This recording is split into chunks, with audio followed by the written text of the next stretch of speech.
ever feel like you're navigating a minefield of like difficult people? Oh, totally. Like, wouldn't it be amazing to have some, some go-to strategies for those moments when you just like want to scream into a pillow? Right. Well, get ready because that's exactly what we're diving into I today. am so ready for this. So we're taking a look at this guide I found, and it's all about using, get this, Stoic philosophy to deal with those, shall we say, challenging personalities we all encounter. Oh, I love that. Stoicism, right? Yeah. It's so practical and down to earth.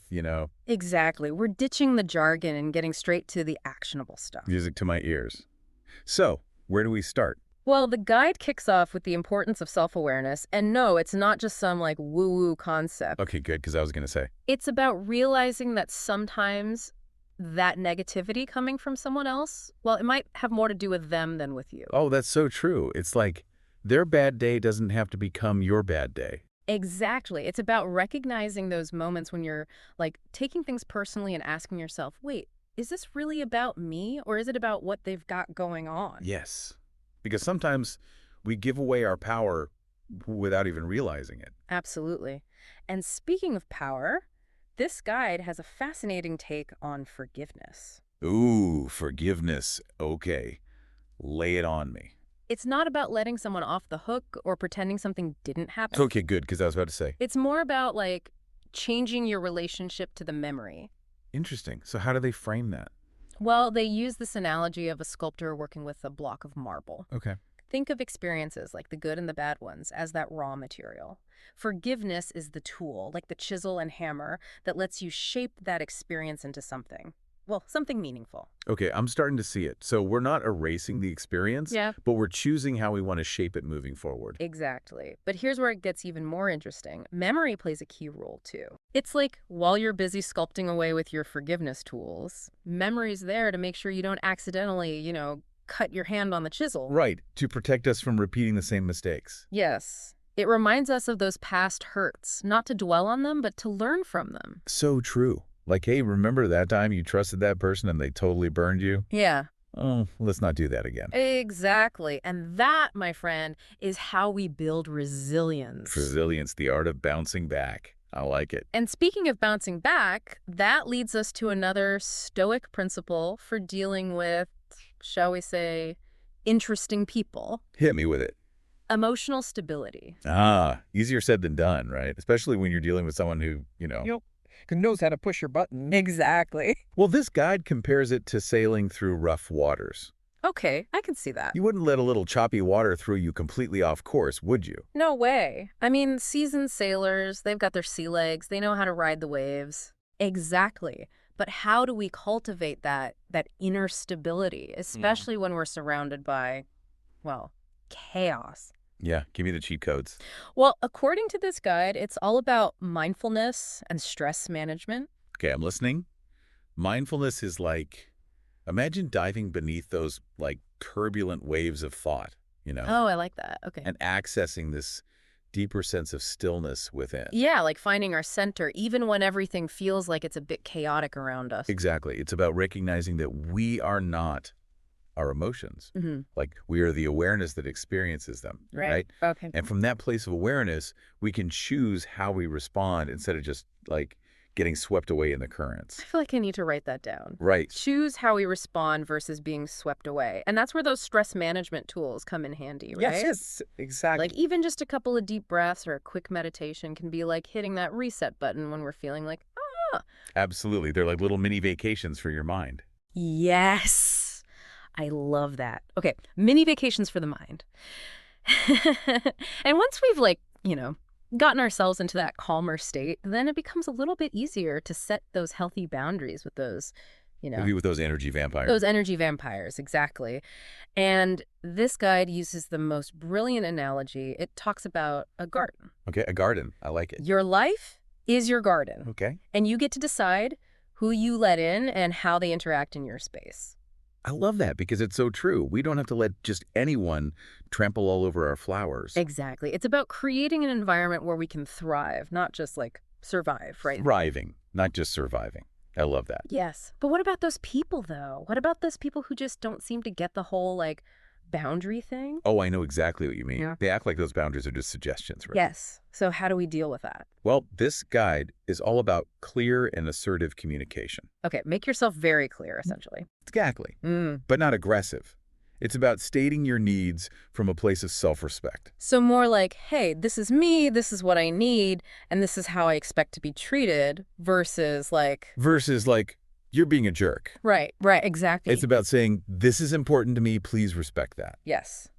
It might be uncomfortable at first, but I think setting those boundaries, it's not selfish. It's actually like an act of self-care, right? Oh, 100%. You can't pour from an empty cup. You cannot pour from an empty cup. We need to take care of our own well-being, and then we can show up better for others, right?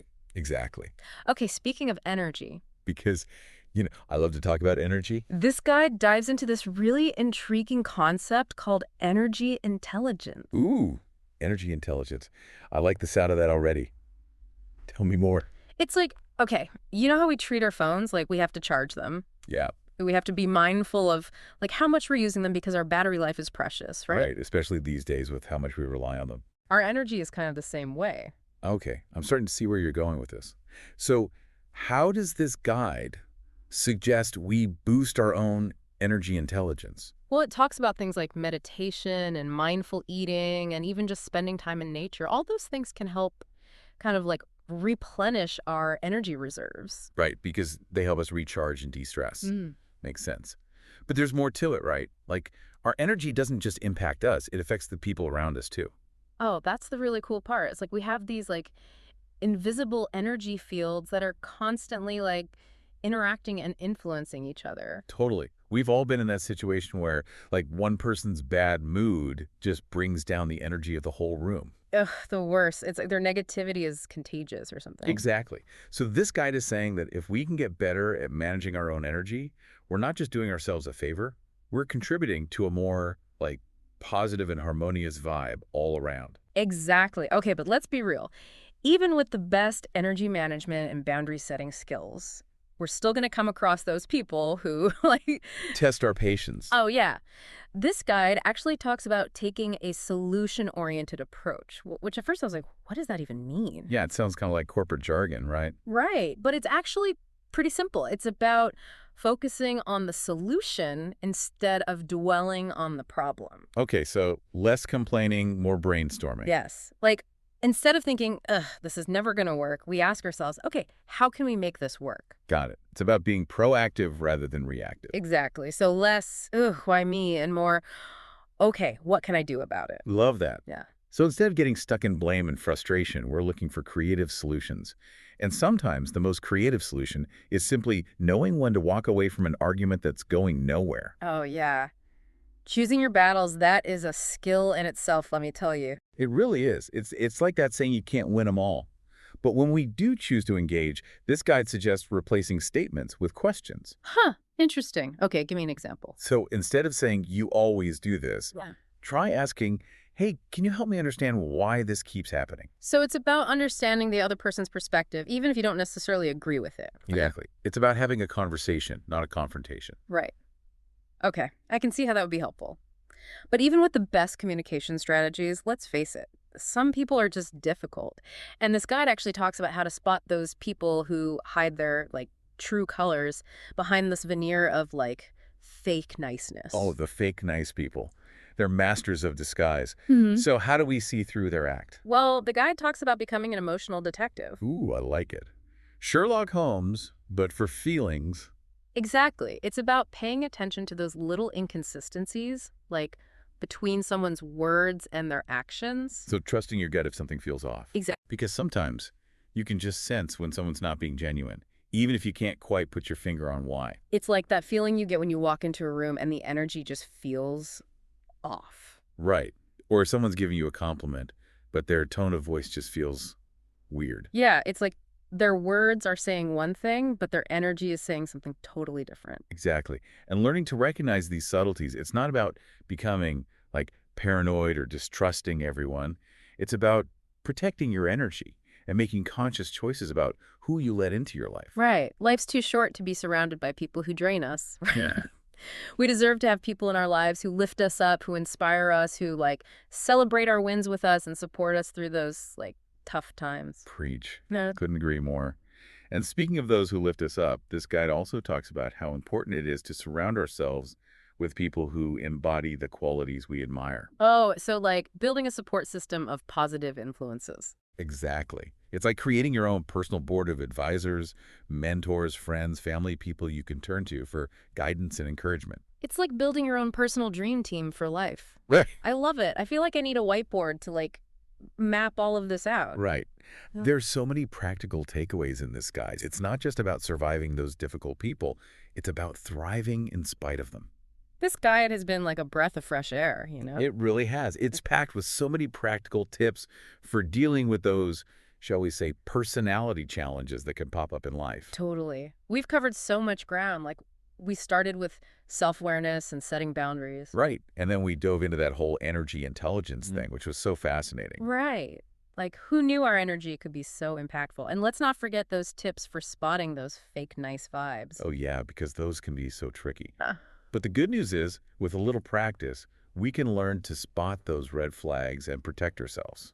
Exactly. And I think that's what I love most about this guide. It's not just about like surviving those difficult people. It's about thriving, you know, no matter who we encounter. Absolutely. It's about becoming the most empowered versions of ourselves, equipped to handle whatever life throws our way. Yes. Okay, so as we wrap up this deep dive, I'm curious, what were some of the biggest aha moments for you? That's a tough one. There were so many. But for me, I think the thing that really hit home was the importance of setting boundaries. Oh, yeah, boundaries are huge, right? Huge. It's so easy to like overcommit or let people take advantage of our good nature. So true. So this guide is basically giving us permission to say no more often. Exactly. It's about recognizing that our time and energy are precious, Yeah, and it's okay to protect them. yes. Putting ourselves first sometimes so we can show up better for others in the long run, right? Exactly. Now, what about you? What really resonated with you? You know, I've always struggled with that whole mindfulness thing. Oh, yeah? Like, I get it in theory, but putting it into practice is a whole other story. Tell me about it. It's definitely a practice, not a destination. Right. But this guide, it just like clicked for me, especially that part about creating space between our thoughts and emotions. Oh, yeah. That's so key. Like hitting the pause button before we react. Yes. Because sometimes that's all it takes to like shift our perspective and avoid a whole lot of drama. Totally. It's about responding, not just Yeah, reacting. exactly. Okay, so for those listening who are maybe like in the trenches right now, dealing with a particularly difficult person, what's one piece of advice you'd offer? That's a great question. I'd say don't underestimate the power of self-compassion. Ooh, self-compassion. So important. Right. It's easy to get caught up in self-criticism, especially when we're feeling stressed or overwhelmed. But remember, you're doing the best you can with what you've got. Yes. Give yourself a break. You deserve it. And on that note, if you're feeling inspired to like put some of this wisdom into action, pick one thing from this deep dive that really resonated with you. Yeah, don't try to do everything at once. Start small, be consistent, and watch what happens. I love that. Okay, until next time, remember, You got this. you got this.